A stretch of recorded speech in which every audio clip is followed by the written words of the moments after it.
Hey, what's up, YouTube? It's your girl KYP561. I'm coming in here to talk to you all about tonight's episode of Love and Hip Hop Miami, season 3, episode 7. I don't necessarily know how I feel about tonight's episode. It wasn't as action packed. I think this episode was a little more on the serious side, if that's a such thing with this particular franchise. Before I get into the video, please go ahead and take a moment to like, comment, and subscribe to the channel. See, and to all of my new subscribers that I have gained throughout the week, welcome, welcome, welcome.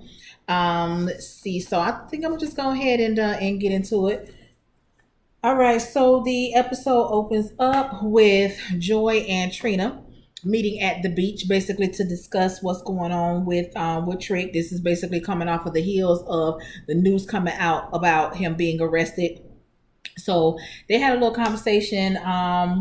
They went a little bit more in depth about his lupus. And actually, I think this is the first time that they've actually mentioned Trick Daddy having lupus on the show, if I'm not mistaken. I really don't recall them getting into detail about it. I don't recall them even mentioning it at all. But if they did, they really, they probably just touched on it or whatever. But I don't think they did. But they talked about it a little bit more in this episode. And Trina feels like the best thing to do at this point is to have an intervention. Joy says that she has tried to do that before they actually separated. She did also, give us a little bit of background stating that once he found out that he was sick, he kind of let itself go per se. And if any of you watch the Unsung with Trick Daddy, Joy basically said that was one of the main reasons for him leaving. For her leaving him, leaving the house and separating from him, because once he got diagnosed with lupus, he just basically started wilding out. He was already wild any damn way, but he basically started abusing drugs and alcohol more, and taking a lot of that frustration out on her. She understands that him being in the public, being a public figure, that your appearance is mainly everything, and Trick wasn't never no Prince Charming, but back in his day, I don't think he had no issue with getting women. It was just whatever. So once again, Trina feels like there should be an intervention. Joy says that she's already tried it, and Trina was like, well, we need to try it again. Okay, and that was pretty much that. Shay and JoJo meet up. Now, for this shit that had gone as easy as it went, as smoothly as it went, that tells me that if they really were beefing, they could have been hashed this shit out. The shit that they said to each other tonight, they could have been said that. Okay, so they both decided to bury their beef.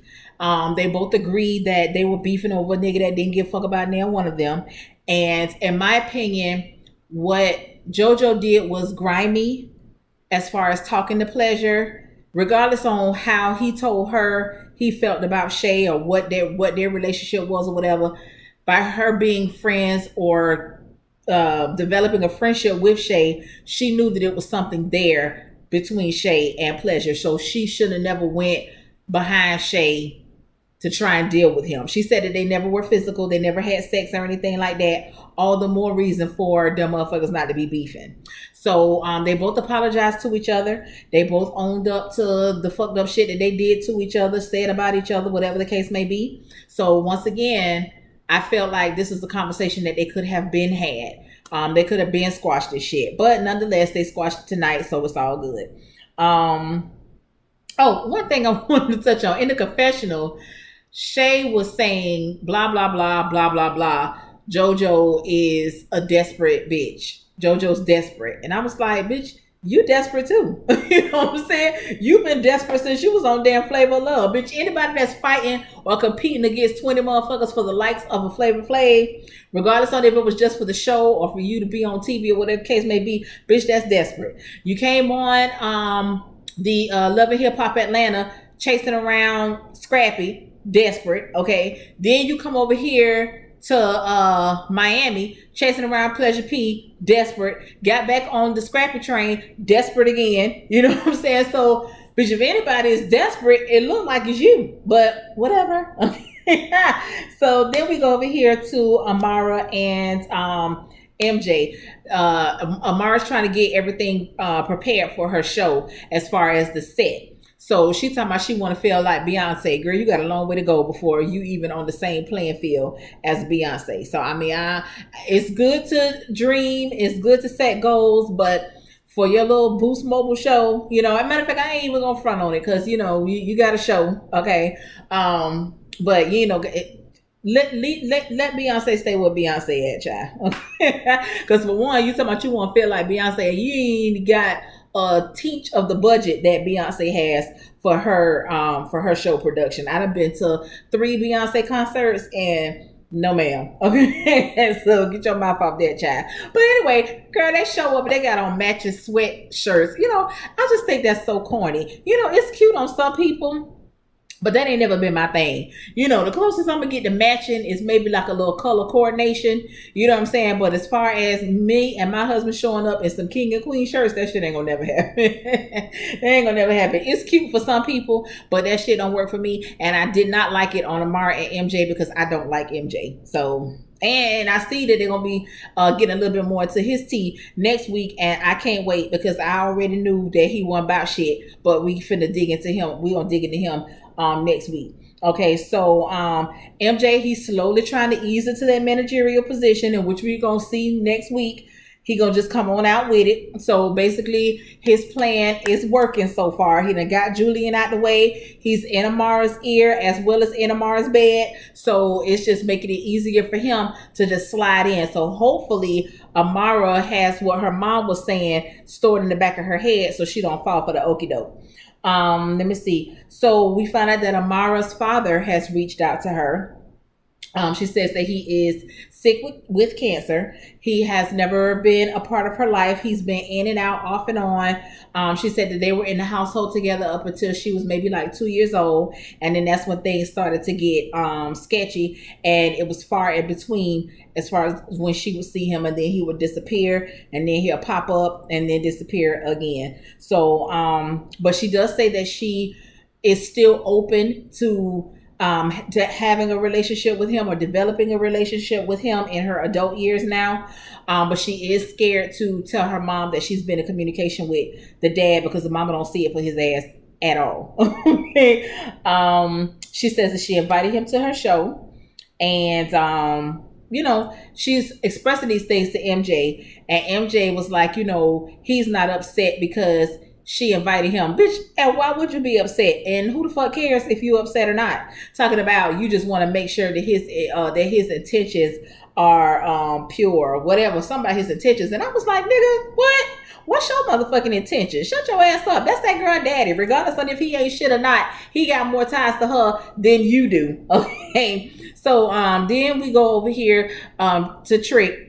But I mainly want to talk about what was going on in Trick's confessional. So we got these messy ass producers. Now Trick had already said that he don't want to talk about shit pertaining to nothing, okay? Dealing with no sirens, no police cars, no handcuffs, no mugshot. He don't want to talk about none of that shit because they're going to use everything that's said on this show against him. And I completely agree with that, okay? But then at the same time, you are filming for a show. This is some shit that happened in your real life, but they do need to respect that this is some real life shit. This wasn't a part of a script. So they do need to respect the fact that you don't want to talk about nothing that could possibly incriminate you, just in case you got like a trial or something like that. I don't know.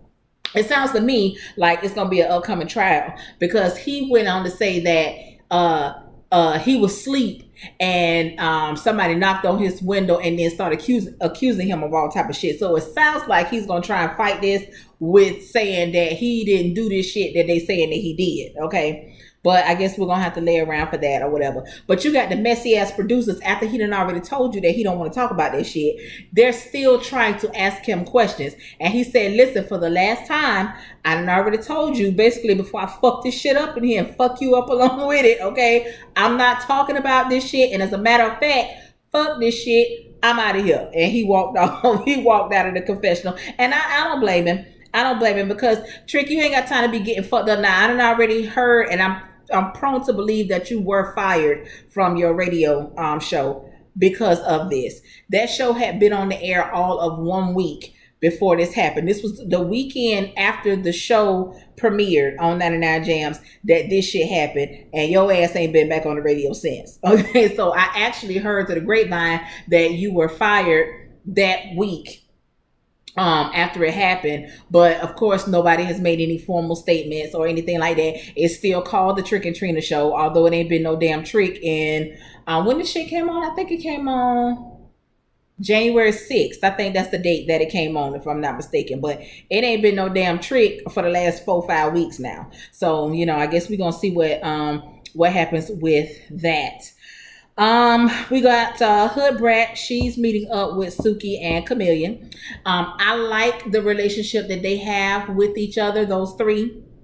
They seem to be very similar, but they all seem to have their own shit going on. But when they come together, they actually come together, and they have a good time. They communicate, they talk, they seem to support each other. And I don't sense no hate between the three, being that it's three females all doing the same thing, pretty much having the same style, but I really sense a sincerity amongst those three. So I really like their friendship, and I hope that they continue to be friends and support each other.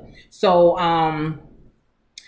Suki, she was kind of out of it during their meeting, and she was just basically saying that she misses her children and she misses the time with them because she has to be away trying to make money so that she can provide for them.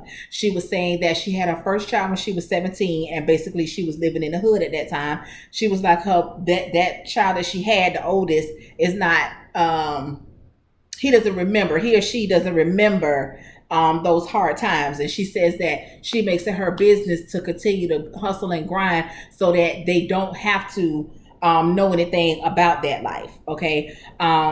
She was overwhelmed. She started crying, and they all rallied around her, just basically encouraging her, telling her, you got this. It's not going to be too much longer before you make it, that type of thing. And she was all right. She was all right. And I kind of related to that because when I was in college, when I left for college, my daughter was 2, and I went away to college, and my daughter, she stayed with my mom. So it'll be maybe like 2 months, 3 months tops, maybe, that I wouldn't see her because I wasn't in the same city as her. So, we talk on the phone, that type of thing. Back in 96, they ain't have no FaceTime and all that type of stuff. So basically all you could do was just talk to them, over the phone. And it would be times like when I did talk to her, I would get overwhelmed because I was missing her and I was away from her. But I was away from her because I was doing something to provide, to put myself in a position to provide a better life for her, for me and her. And there would be times where I would come. I remember one time specifically, I used to sing in our college choir, and we had performed at a church that was in my city. And when we got there, we were waiting to, go on, and I saw my baby walk through the door. And it's like, in my mind, she was so big compared to the last time that I had seen her, even though it hadn't been that long, but it just seemed like she had grown up so much. And I was only there for a few hours. So I was with her a few minutes before the performance, and then after the performance, maybe like another hour or so. And then for me to have to, give her a hug and then leave, because I had to go back, to Daytona and leave her behind, that was like one of the saddest times for me. And we had this song. It was a Kelly Price song. I can't remember the name of it, but I think it was on her second CD. It was a song that she had dedicated to her children, Kelly Price, and that was me and Kiara's song, to each other. So, I completely understand where Suki was coming from with that, being away from your children. She has 3. I only got 1, but it's all the same. With a mom is a mom, and being away from the kids, that's a hard thing to do. Especially when, your children are basically growing up before your eyes, but so I feel Suki on that. I'm starting to come around to her. I'm not all the way around, but when I see her in that mode, I could deal with it because she's not that over the top ghetto, all of that doing the most. You know what I'm saying? So I can deal with that. Okay. That's probably Sukiana that I can't deal with. Okay. All right. So then we go back to Hood Brat. Hood Brat is talking to her sister. The sister, the one that has the two kids, King and Queen, okay? And she's telling her about this tour and, how she's doing this to make this money and to help her out more with the kids. And, and the sister, in a sense, she wants to be happy for Hood Brat because she knows that Hood Brat is out achieving her goals and her dreams. And she's thinking about it from a money aspect. But the sister is basically saying that she's overwhelmed and she needs Hood Brat to be there physically because she not only has King and Queen, the deceased sister's kids, she has two children of her own. So she's raising a total of four children. And while she's trying to be happy for Hood Brat, at the same time, she's overwhelmed because she herself needs a break. So Hood Brat is basically telling her, if you could just hang in there with me, I'm trying to do this for basically all of us, you included, sister. You know what I'm saying? So I get it from both sides. And a lot of times it's sacrifices that have to be made for the greater good. Like, I've said before, my husband is away a lot.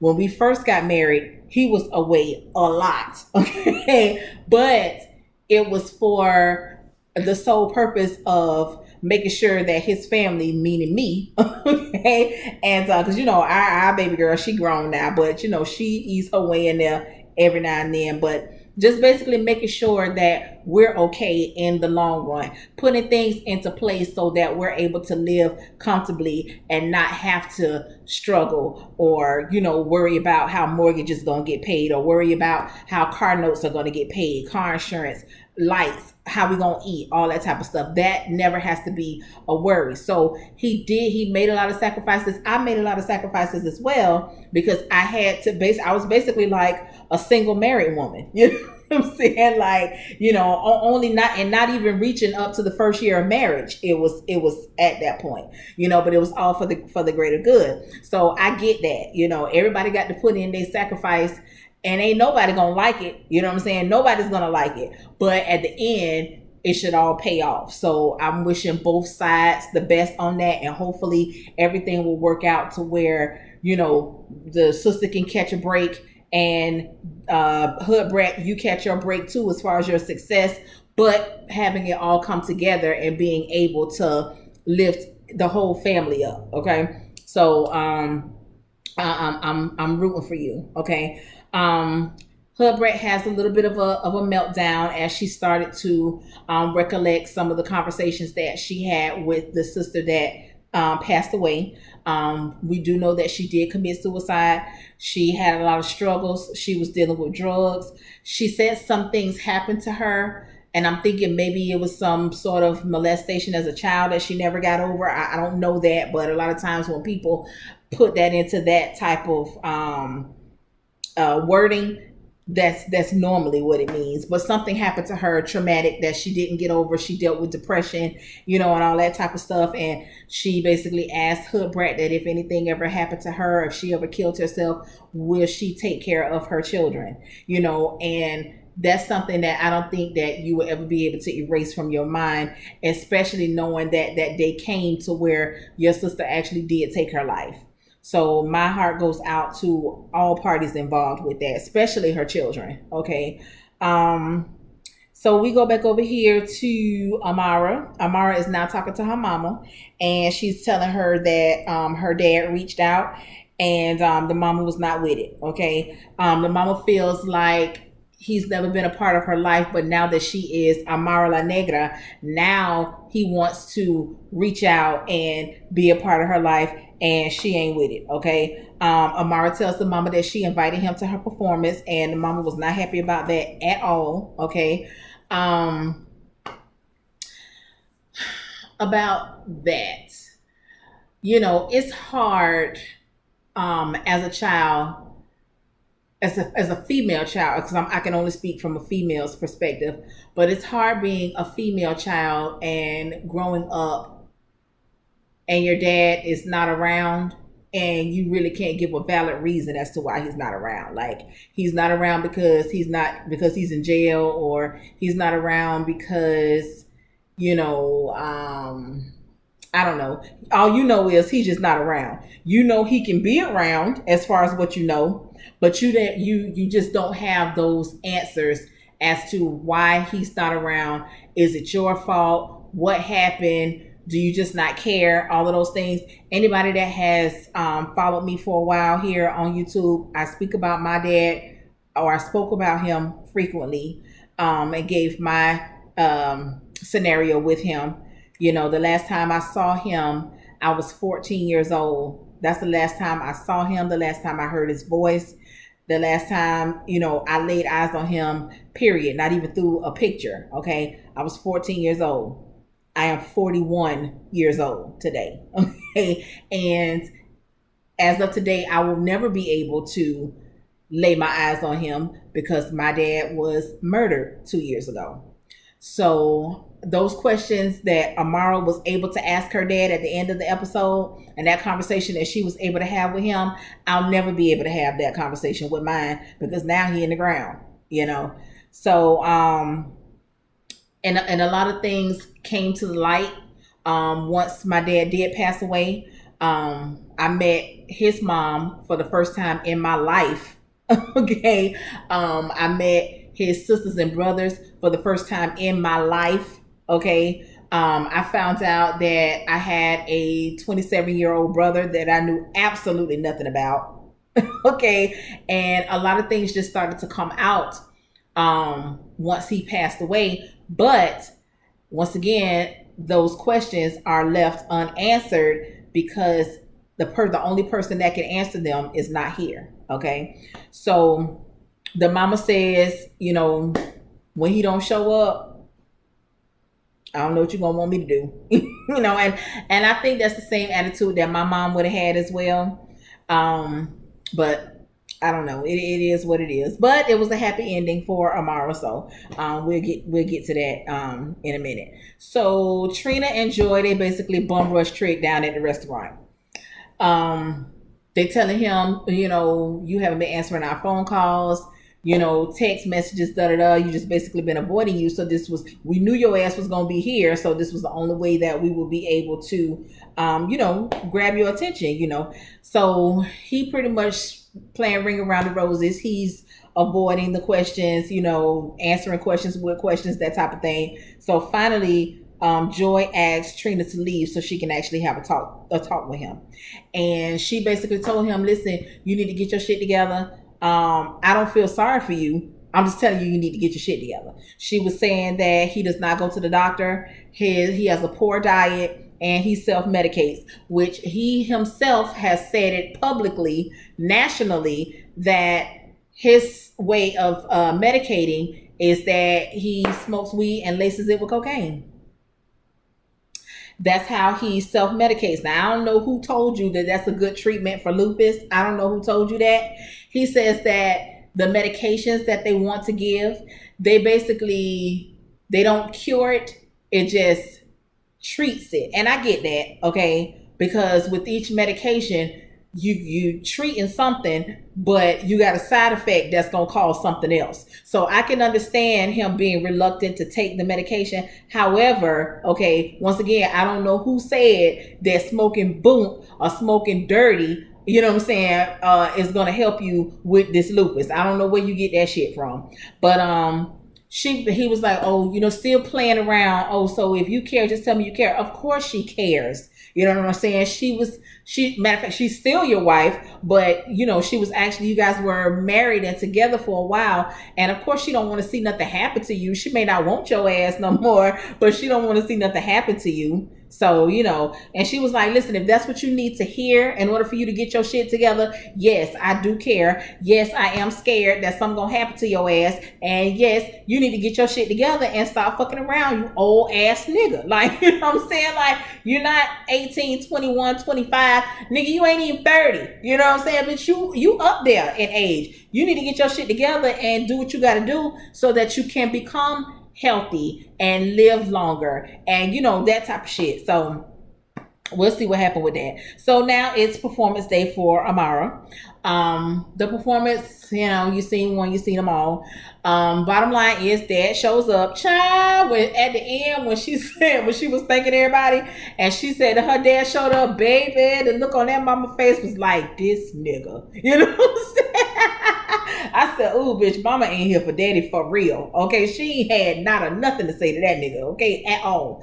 And so after the performance was over, she came out to meet him dressed totally inappropriate. I don't know why you would be coming outside to have a conversation with your daddy with this one-piece cat suit on. I don't understand that. Most people after a performance, they go backstage and put on the goddamn sweatsuit or some shit.